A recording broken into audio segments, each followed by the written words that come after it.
We have a new motion in Floyd Wallace's case against LVMPD. I think the exhibits are more interesting than the motion, but let's just go through the motion. So it's defendant Las Vegas Metropolitan Police Department, by and through its attorney of record Craig R. Anderson of Marquis Orbach, hereby files its limited opposition to plaintiff's motion to extend time to respond to motion, or in the alternative for leave to file late opposition. Motion to extend time.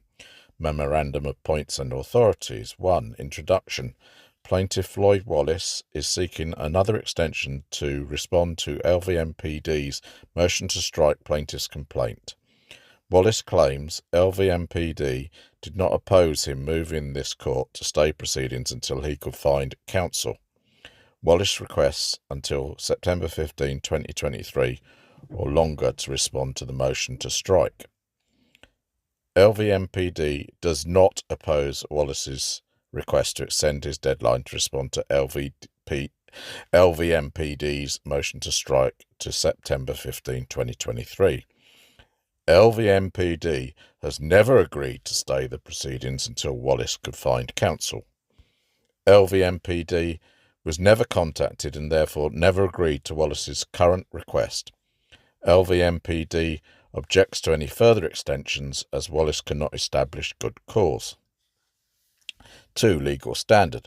The Federal Rules of Civil Procedure 6b states in pertinent part B. Extending time. 1. In general, when an act may or must be done within a specified time, the court may, for good cause, extend the time.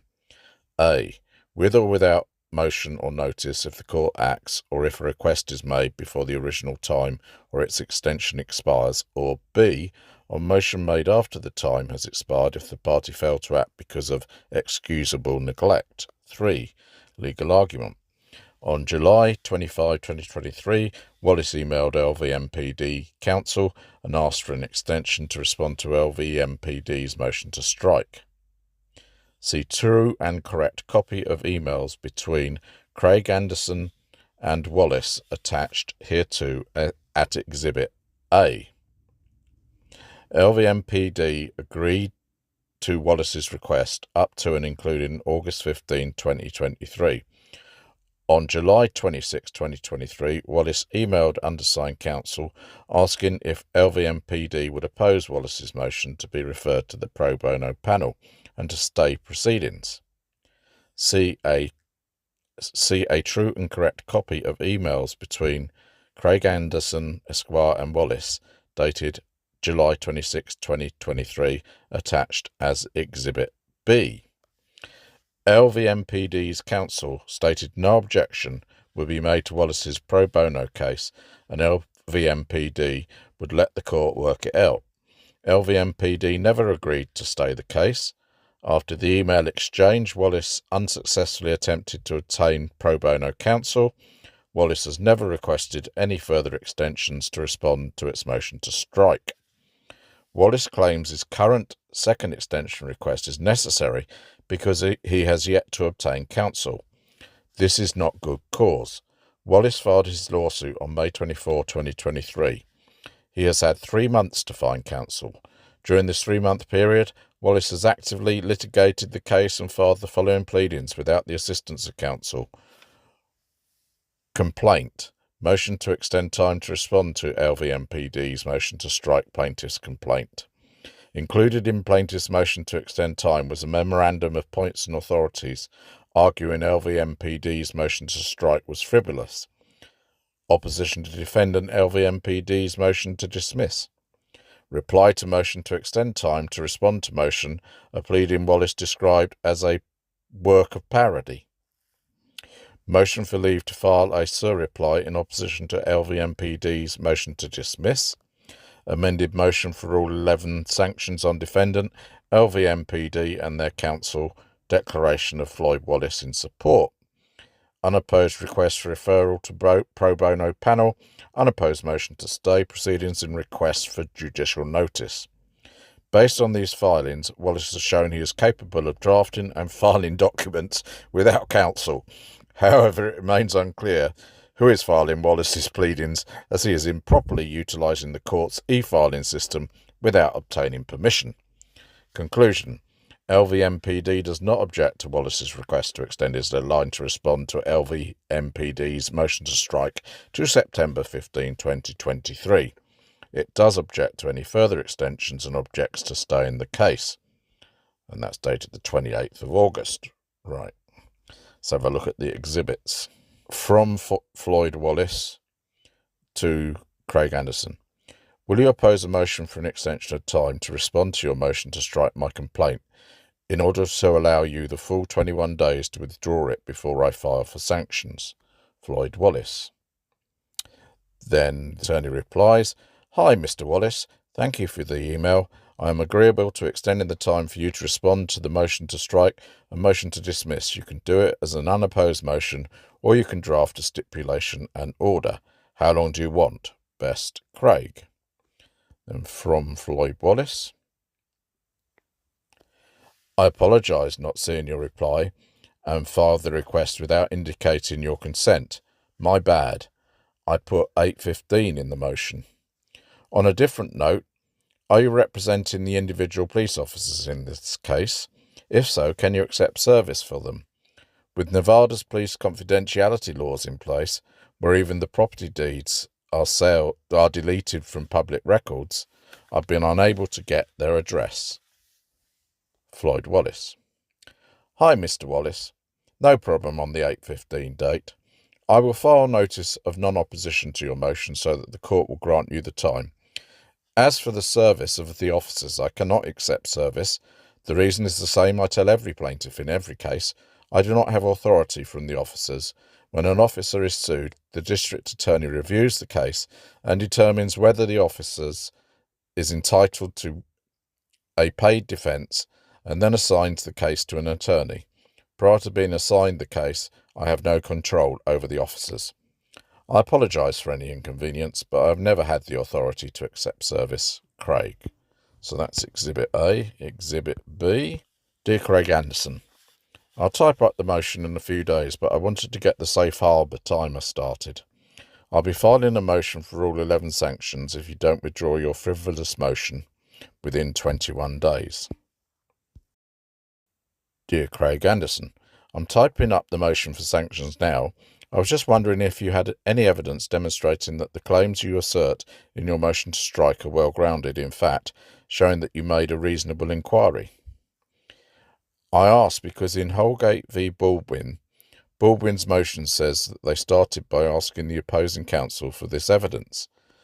Since it's not true or even reasonably based on my obvious decision to plagiarise his complaint, your wild accusation seems meant to waste my time and to harass and embarrass me and Chile. I also have a reasonable belief that you have used a court courier that is not a licensed attorney. Do you deny that, Floyd Wallace? Hi, Floyd. Hope you are well. I will try to respond to each question. 1. The evidence I have is several videos of Mr. De Castro saying he's assisting you. 2. If he is not helping you, and then you should have no problem with the court granting my motion. 3. I apologise, but I don't understand your question regarding the court courier issue. When have I used a court courier, and who says they have to be a licensed attorney? Please elaborate. On an unrelated note, I just saw you filed your opposition to my motion to dismiss. Would you be agreeable to giving me a 1-week extension to respond from August 2nd to August 9th? Thanks, and I look forward to your response. Dear Mr. Anderson, I watched the videos at the timestamp you say. I don't know how you're getting your allegations from that. I'm going to go ahead and say that you failed to respond with evidence demonstrating the claims that you asserted in your filing. I think you're playing word games. You said that Mr. De Castro needs to be an attorney to courier my papers. You sending papers to the court to file your papers is you using a courier, even if they're internal to your organisation, and I have reason to believe that you have done that. I would have no problem with a ruling that Chile can't illegally practice law, except that it has nothing to do with this case, and I shouldn't have to waste my time responding to it. nor have you provided any evidence that it is happening, making your motion frivolous and abusive. It's certainly meant to harass and embarrass both Mr. De Castro and myself. You can't just throw out wild accusations based on YouTube videos that don't even say that and which contain hearsay without investigating those wild accusations. I mean, you can, but not in a motion to the court.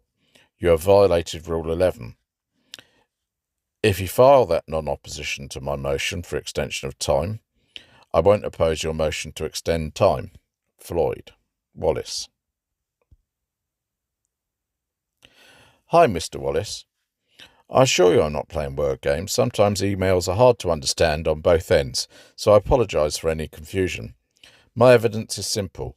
When you and Mr. De Castro went back to Metro the following day, Mr. De Castro told the officers he was going to assist you in your lawsuit. I believe both you and Mr. De Castro were videoing this encounter as well, so you know he said it. As for the courier issue, it is still unclear what you are getting at. I don't send people to court to file papers. We serve them electronically or via mail. I am in a settlement conference right now, but I will file my non-opposition to your request to extend today. As for my request, I just read your opposition, and I will need not extra time to respond. But I do appreciate your willingness to extend my time. Thanks for reaching out, Craig.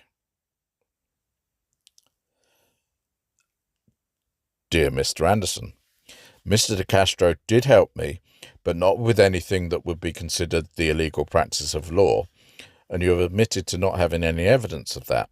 There is no evidence because it didn't happen, and no reasonable person would even go there, let alone assert it as true without evidence.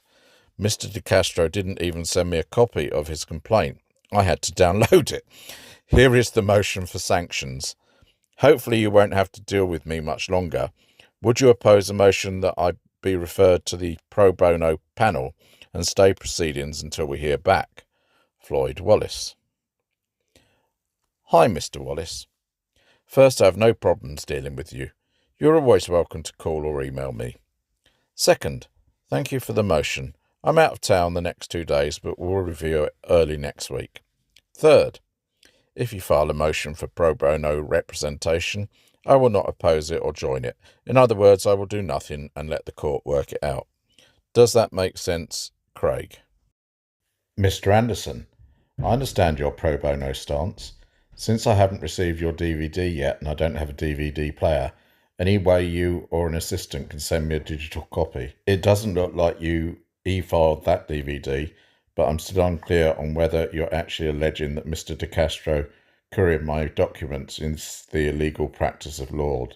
Floyd Wallace. Right, I think that's the email exchanges. Thanks for watching.